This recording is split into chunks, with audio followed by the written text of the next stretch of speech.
Debido a esto, muchas veces era imposible enseñarle algo y no se dejaba corregir. Finney, dentro de su misma ignorancia, decía que la iglesia ignoraba el tema de los avivamientos. Él solía decir que muy pocos tenían un buen conocimiento del tema.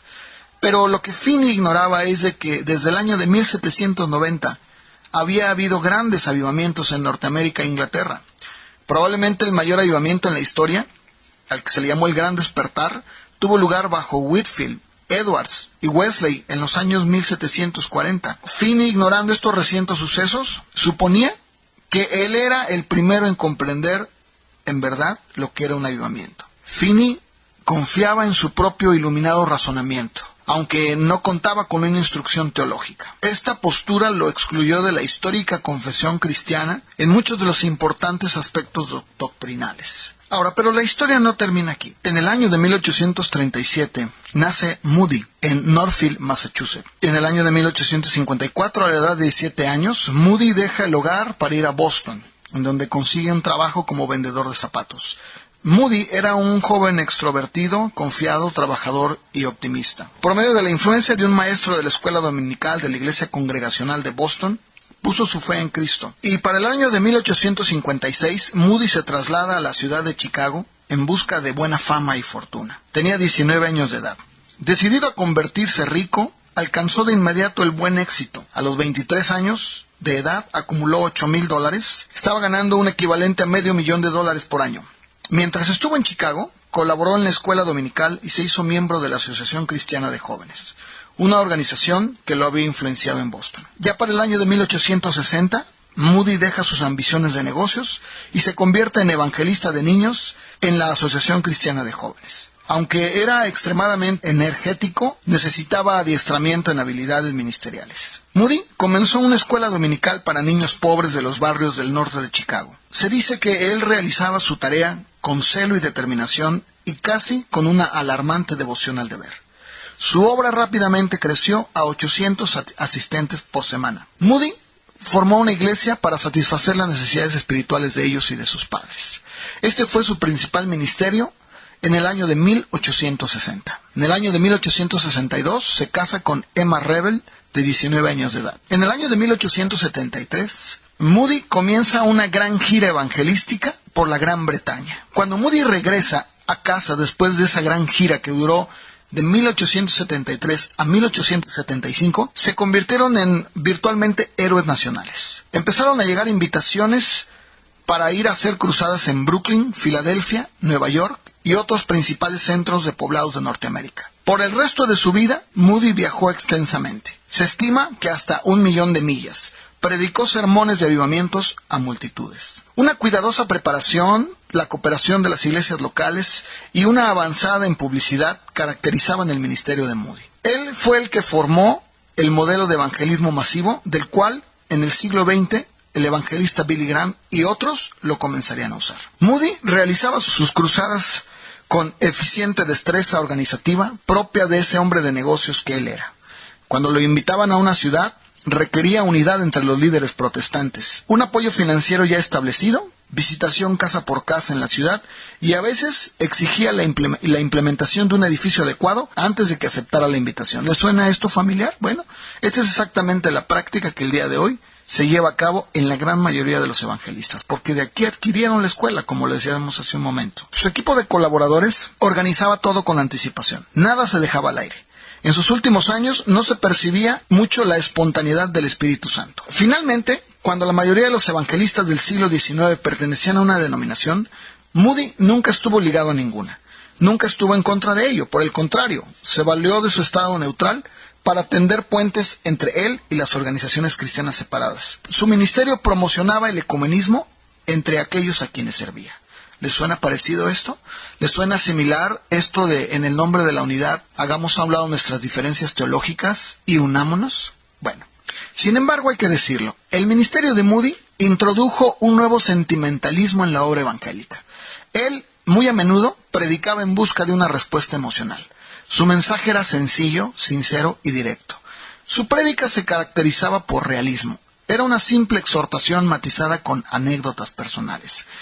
Su estilo estuvo en directo contraste con el viejo evangelismo que apelaba a la razón humana. No obstante, el Espíritu Santo llegó a convertir a miles de personas a través del ministerio de Moody. Pero no podemos negar que mucha de la influencia de Moody se debió gracias a la historia de Charles Finney. Él, de alguna manera, adoptó las mismas estrategias que Charles Finney incluía en sus campañas de evangelismo. Más adelante, ya en el siglo XX, encontramos a uno de los promotores del decisionismo más grande que ha habido en la historia. Me estoy refiriendo nada menos que a Billy Graham. Y así como lo leíamos hace un momento, el legado de Charles Finney, de Moody, hacia los evangelistas modernos, ha sido algo que se ha propagado dentro de la iglesia. Es algo que no podemos negar que el día de hoy lo seguimos viviendo. A la manera de Finney y a la manera de Moody y a la manera de todos estos evangelistas, se lleva a la persona una confesión de labios. Se utilizan recursos estratégicos de ambiente y podríamos decir que incluso pseudoespirituales. Muchos de los mensajes que escuchamos en estas campañas de evangelismo contienen verdades de las Escrituras y en otras simplemente se apela de manera incorrecta y emocional para poder conmover a una persona, para hacerle sensible, de tal manera que pueda acudir a lo que le hemos llamado el llamado. Cuando se realizan actividades en lugares cerrados, la preparación del ambiente es muy importante para obtener los resultados que se persiguen. Tiene que haber música apropiada, personas que estén dando la bienvenida, lugares cómodos, casi siempre, y bueno, pues también debe haber gente que esté dando la consejería. Todo tiene que estar bien calculado, hasta el más mínimo detalle. Hay personas que se encargan de todo, nada debe de faltar, algo muy parecido al estilo de Moody. Por ejemplo, dentro del movimiento del G12, se recurren a las prácticas de recibir a Cristo en el corazón. Muchas de ellas las tienen que repetir hasta 4 veces en una misma noche. Y si en un momento dado se duda de su salvación, entonces deben de orar todas las veces que sea necesario. ¿Por qué se recurre a esta práctica? ¿Por qué Moody recurría a estas prácticas? ¿Por qué Finney recurría a estas prácticas? Bueno, porque se usan estratagemas de hombres, se usan estrategias humanas para poder atraer a la gente a los pies de Cristo. ¿Cuál es el propósito, finalmente, y qué es lo que motiva a aquellos que practican el decisionismo? Lo que muchas de las veces se persigue en esta obra decisionista no es más que una gran cantidad de convertidos. Muchas veces se dice, el fin justifica los medios. En este caso, si es necesario invitar a algún artista que supuestamente se ha convertido a que dé su testimonio, mucha gente vendrá, aunque la vida de esa persona deje mucho que desear. Al fin de cuentas, lo que importa es el fin. ¿Cuál es el fin? Traer gente a la iglesia. ¿En realidad es eso? No podemos negar que en las grandes asociaciones misioneras o en aquellas iglesias que reciben un apoyo, sobre todo de Estados Unidos, se les exige mandar informes misioneros. O sea, fotografías en donde se pueda resaltar que la gente está viniendo a los pies de Cristo. No importa quiénes sean, no importa si han creído el Evangelio, lo que importa es que estén ahí. Todo lo que cuenta son los números. Todo lo que interesa son los números inflados, las tarjetas de decisión, personas que asistieron, escucharon o que vieron algo. Porque si no hay números, entonces se convierte casi imposible en levantar apoyo o un sustento económico. Y en el fondo, eso es lo que mueve a muchos, aún aquellos que han empezado bien. Pero la pregunta sigue siendo la misma. El Señor nos mandó a buscar números y escribir cifras que agraden a los que ofrendan para el ministerio, sin importar si en verdad son salvos o no. ¿Cuáles son nuestras motivaciones? Muchas de las veces lo que motiva es el hecho de poder decir que tengo una iglesia grande. No puedo yo quedarme atrás. ¿Cómo es posible que la iglesia que está a la vuelta tenga más gente que yo? Como alguien ha calificado, el decisionismo es el becerro de oro de la obra evangelística. Sin embargo, lo único que vamos a conseguir es el enojo de Dios. Debemos de reconocer que se han hecho grandes esfuerzos, grandes inversiones, sacrificios grandísimos. Sin embargo, el fruto de ellos es muy escaso. ¿Quién puede negar que no ha escuchado un mensaje en una campaña o en un evento en la iglesia muy bien intencionada como este? Pero, una vez más, nos preguntamos, ¿en verdad está habiendo conversiones? ¿O solamente estamos guiando a la gente a tomar una decisión? Una decisión que muchas de las veces ni siquiera ha sido guiada por una convicción. Yo no puedo dejar de pensar en aquellos años cuando, en mi adolescencia, me enseñaron a llevar a la gente a los pies de Cristo. Recuerdo perfectamente bien estar orando, o más bien, estar diciéndole a esta persona que repitiera la oración después de mí. Y recuerdo perfectamente bien que cuando esta persona estaba repitiendo, empezó a bostezar. Al momento, yo me quedé estupefacto. Dije, ¿qué pasa? Pero sin embargo, al final de cuentas había hecho la oración. Lo que a mí me interesaba es que esa persona hubiera orado la oración de fe, lo cual hizo. Y eso me hizo muy feliz, ya que como dices en este audio, yo sabía que en ese momento había una gran fiesta celestial. Los ángeles estaban llenos de alegría, haciendo una fiesta, porque ese pecador arrepentido había hecho la oración de fe. La realidad es que no estaba ni interesado. Y esto es exactamente lo que se enseña el día de hoy. Se enseña en la escuela dominical, se enseña dentro de la iglesia, en los jóvenes, en todo tipo de iglesias, lo decía hace un momento. No importa la denominación. Incluso, muchas de las veces, como ya lo decíamos, se usan estrategias que pueden ser tan sutiles, como en este audio que ustedes escucharán, en donde podemos escuchar las dulces voces de este par de niños que empiezan a hablar y a decirnos lo bueno y lo dulce que es Jesús. Al final de cuentas, como ustedes podrán ver, esto es exactamente lo que le hemos enseñado a nuestros hijos, esto es lo que a nosotros nos han enseñado para aquellos que hemos crecido dentro de una iglesia. Y también quiero decir que incluso aquellos que han crecido dentro de la iglesia y que viven pensando que son cristianos porque hicieron una oración de fe, son los más engañados. Creo que hay más esperanza para un pecador que no conoce de Cristo que para una persona que vive dentro de la iglesia y que está engañado, creyendo que es un hijo de Dios, simplemente porque una vez hizo una oración de fe. Creo que si hacemos un análisis serio de todo esto, a la luz de la Biblia, todo encaja y cobra sentido. ¿Por qué? Porque yo no sé cuántos de ustedes se han preguntado o se llegaron a preguntar ¿por qué el hermano fulano o la hermana fulana o la iglesia sultana tiene mucha gente y hay muchas conversiones, pero sin embargo su vida deja mucho que desear? En realidad, un gran porcentaje de estas personas han sido víctimas del decisionismo. Lo único que han hecho en su vida es tomar una decisión porque alguien se los dijo, no porque verdaderamente haya habido una convicción real del Espíritu Santo en sus vidas. A donde quiera que volteamos, vemos gente que es llevada a la iglesia por razones y motivos diferentes.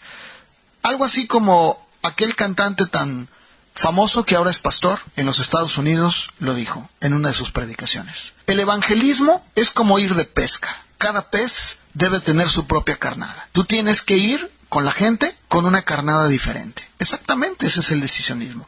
Es el convencer, usando estrategias humanas, a alguien para traerlo a la iglesia, para que haga una confesión, para que crea y viva engañado el resto de su vida, creyendo que es un hijo de Dios, cuando en realidad no lo es. Lo más trágico de todo esto, como lo decía hace un momento, es que estas personas verdaderamente creen que son salvas. Esto, como consecuencia, está trayendo a que aquellos que han creído que verdaderamente son salvos y no lo son, se estén esforzando día con día, confiando en su salvación, en lo que ellos dijeron o en lo que ellos hicieron, o sea, obras, y no en la obra redentora de Cristo en la cruz como el sustituto por nuestros pecados. Y para poder continuar motivando a la gente que ha decidido seguir a Cristo, no podemos negar que existe el discipulado, el cual también está basado en estrategias, en donde esa gente que ahora ha creído, y lo pongo con comillas, tiene que entrar a un discipulado. Se le empieza a hacer una visita, se le empieza a hablar por teléfono, se le empieza a poner dentro de un grupo especial, en donde ahora le van a enseñar o le van a dar un seguimiento para que pueda ir conociendo esta nueva fe. Sin embargo, la naturaleza de la persona ni siquiera ha sido transformada. Lo único que estamos logrando es tener gente con una cabeza grande a la que le estamos dando una gran cantidad de información, pero un alma completamente enana, en donde ni siquiera hay una regeneración. Uno de los frutos del decisionismo son las congregaciones llenas de personas que se creen salvas, tratando de ser fieles a un Señor al que no conocen. Cada domingo se tienen que reconsagrar y pedir perdón por todos los pecados que hicieron entre semana. Cuando una persona viene a la iglesia a dar una plática o a predicar o en una conferencia o en un campamento o en alguna actividad, siempre están reconsagrándose, pero nunca creciendo en la gracia y el conocimiento del Señor. ¿Por qué? Porque simplemente ha sido víctima del decisionismo. Esto debería de ponernos a pensar y a temblar aquellos que Dios en su gracia nos ha puesto y nos ha considerado al frente de una iglesia, ya que el día de mañana daremos cuenta de ello. El que nosotros le llamemos hermano a alguien simple y llanamente porque basó su fe en una oración es un error.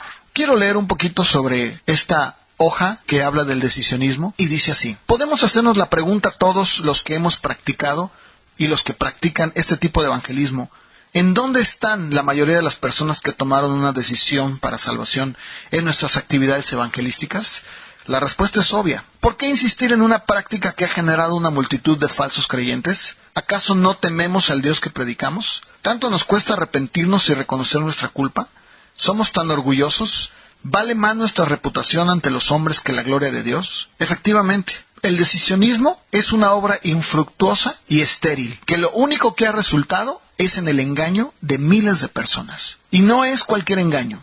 Estamos hablando de la eternidad de cientos de miles a los que les hemos dicho o les llegamos a decir que reciban a Cristo como su Salvador por medio de una oración, que repitan estas palabras, que solamente 5 minutos de su vida los va a llevar a la eternidad, y en muchos de los casos les lleva a una eternidad de condenación. Pidámosle a Dios por su perdón, prediquemos el Evangelio tal como está escrito y dejemos los resultados al Espíritu Santo. Que Dios les bendiga y muchas gracias por escucharnos y nos vemos en el siguiente programa de Hablando con la Verdad. Gracias. Hasta la próxima.